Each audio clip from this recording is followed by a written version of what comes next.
जैसा कि मैंने आप सब लोगों को पिछले वीडियो में बताया था कि उस वीडियो से जितना भी रेवेन्यू जनरेट होगा वो सब हम लोग कन्हैयालाल जी के फैमिली को डोनेट कर देंगे। तो हम लोगों ने 28,000 रुपए का रेवेन्यू जनरेट किया है और उसको हम लोग डायरेक्टली कन्हैया जी के फैमिली को ट्रांसफर कर देंगे। हमारे इस छोटे से आर्थिक सहायता से कन्हैया जी वापस तो नहीं आ जाएंगे, बट उनके फैमिली को एक छोटा सा आर्थिक सहायता जरूर मिलेगा। मैं आप सभी का धन्यवाद करना चाहूंगा जिन लोगों ने भी इस चीज में हमारी हेल्प की है। मुझे लगता था कि इंडिया के अंदर शरिया कोर्ट नहीं है।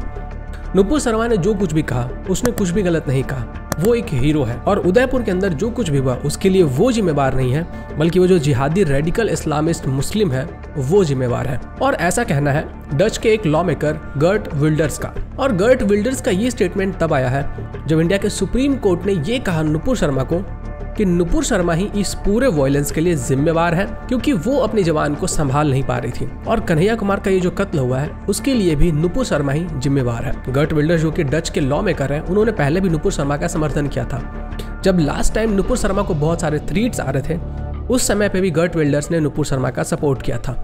और इस सपोर्ट करने के कारण ही उनको भी पूरे दुनिया भर से उन्हें बार बार धमकियां आ रही थी कि तुम्हें मार दिया जाएगा, यू सन ऑफ अ बिच। और इससे रिलेटेड उन्होंने बहुत सारे स्क्रीनशॉट्स भी ट्विटर के ऊपर शेयर किए थे। अब देखो भाई, सुप्रीम कोर्ट ने जो कुछ भी कहा है उसके ऊपर मैं टिप्पणी नहीं करने वाला हूँ, क्योंकि मुझे कंटेम्प्ट ऑफ कोर्ट को इनवाइट नहीं करना है। और ना ही मैं कुणाल कामरा हूँ जो कि कंटेम्प्ट ऑफ कोर्ट करने के बाद भी फ्रीली घूम सकता है। वैसे हमारे देश के अंदर ये जो अभी हालात बने हुए हैं, इसको देखने के बाद मुझे अभिषेक उमरन्यू का एक वीडियो याद आ गया।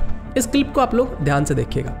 क्राइम पेट्रोल वाले कह रहे हैं कि देखो यार, क्रिमिनल तो क्राइम करेगा ही, तुम सतर्क क्यों नहीं रहते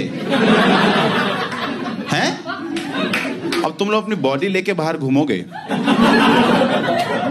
तो क्रिमिनल तो काट ही देगा ना, वो तो बेचारा अपना काम कर रहा है, तुम क्यों घूम रहे हो गला लेके? अमेरिका के अंदर 9/11 जो अटैक हुआ था उसमें ओसामा बिन लादेन का कोई भी हाथ नहीं था। आपको गलत इतिहास पढ़ाया जा रहा है। ओसामा बिन लादेन ने प्लेन को क्रैश ही नहीं करवाया था। प्लेन को क्रैश करवाने के पीछे और उतने सारे लोगों की मृत्यु के पीछे किसका हाथ था आपको पता है? यूएस के जितने भी प्रेसिडेंट हैं उनका हाथ था। ओसामा बिन लादेन तो बेचारा एक सिविल इंजीनियर था, वो तो चुपचाप अफगानिस्तान में गुफा खोदने का काम करता था, उसको कॉन्ट्रैक्ट भी मिलता था और वहां पे वो रेडियो के ऊपर अफगान जलेबी गाना सुना करता था। अब अगर शांति से अफगान जलेबी गाना सुन रहे ओसामा बिन लादेन को कोई उंगली करेगा तो वो तो वायलेंस करेगा ही करेगा। अमेरिका के लोग सतर्क क्यों नहीं रहते हैं? अमेरिका के वो जो पायलट थे वो सतर्क क्यों नहीं थे? अमेरिका के जो सिक्योरिटी एजेंसीज थे वो सतर्क क्यों नहीं थे? अमेरिका का जो ट्रेड सेंटर था उसके अंदर जितने भी लोग मौजूद थे वो सतर्क क्यों नहीं थे? इसमें ओसामा बिन लादेन की कोई गलती नहीं है। ओसामा बिन लादेन को अगर आप पोक करोगे तो वो तो नहीं छोड़ने वाला।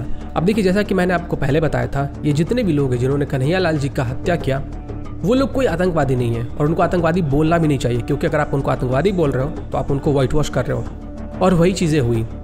एनआईए का कहना है कि इसमें कोई भी आतंकवादी संगठन का हाथ नहीं है। आतंकवादी संगठन का हाथ जो है वो इसलिए फैलाया गया था ताकि लोगों के अंदर आक्रोश ना बढ़े, इनका जो पीसफुल कम्युनिटी है उसकी सच्चाई बाहर ना आ जाए, इन लोगों की असलियत बाहर ना आ जाए, इनकी असली मानसिकता क्या है ये बाहर ना आ जाए, लोगों को ये समझ में ना आ जाए। इसीलिए कहा गया कि वो सब तो आतंकवादी संगठन से जुड़े हुए थे, आतंकवादी थे वो लोग, बाहर से ट्रेनिंग लेकर आए थे। ये सब जो कहानियां फैली थी इसमें सीएम अशोक गहलोत जी भी मौजूद थे।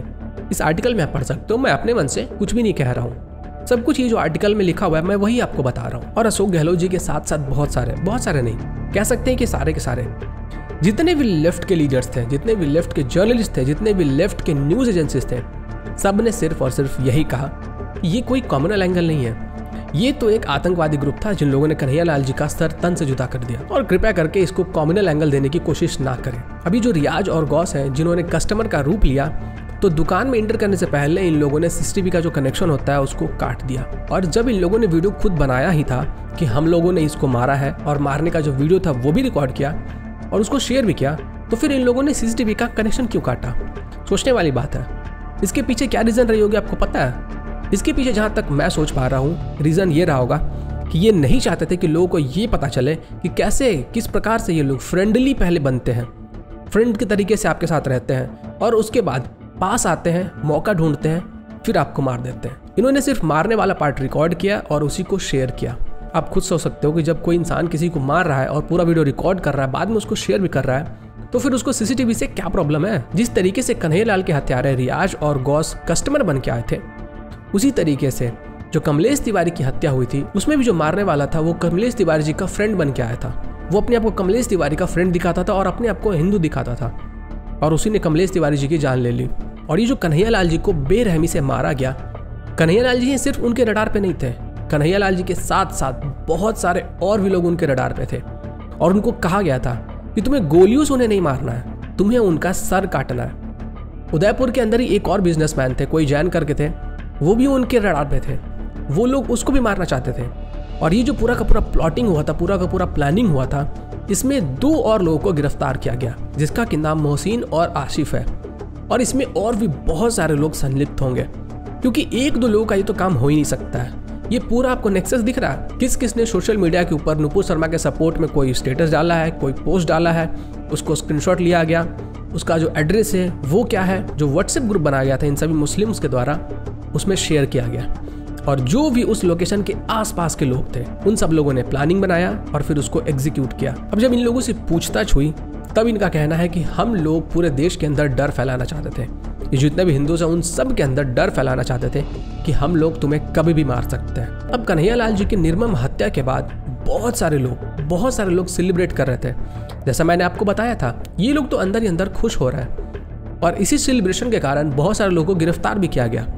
नोएडा से एक को गिरफ्तार किया गया, यूपी के मेरठ से एक को गिरफ्तार किया गया। कोई पटाखे फोड़ रहा था तो कहीं पे कोई फेसबुक के ऊपर जाके लिख रहा था कि शाबाश भाई, तुमने बहुत अच्छा काम किया। अगर आपको याद होगा तो कुछ महीनों पहले जब हिजाब का कंट्रोवर्सी हुआ था, तो पूरे देश नहीं, पूरे दुनिया भर में इसको डिस्कस किया गया था। हर एक न्यूज चैनल पे इसको डिस्कस किया जा रहा था, हर एक न्यूज एजेंसी इसके बारे में न्यूज आर्टिकल पब्लिश कर रहे थे, सब लोग इसके बारे में बात कर रहे थे, पूरे दुनिया भर में इसके बारे में बात हो रहा था। लेकिन जब कन्हैयालाल जी की हत्या हुई, तब कितने जगह पर बात हुई।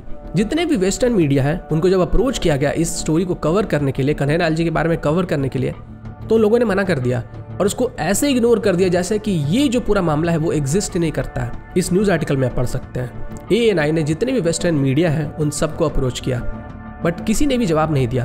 यहाँ तक कि ANI ने इसके ऊपर वीडियो भी बनाया, सारा रिसर्च किया, वीडियो बनाया और फिर उनको भेजा, लेकिन फिर भी उन लोगों ने पब्लिश नहीं किया, ना उसका कोई रिप्लाई दिया, ना उसके बारे में कहीं जिक्र किया। तो ये जो वेस्टर्न मीडिया का दोगलापन है, इसको आप समझ सकते हो कि ये लोग किस तरीके से न्यूज़ को फिल्टर करते हैं।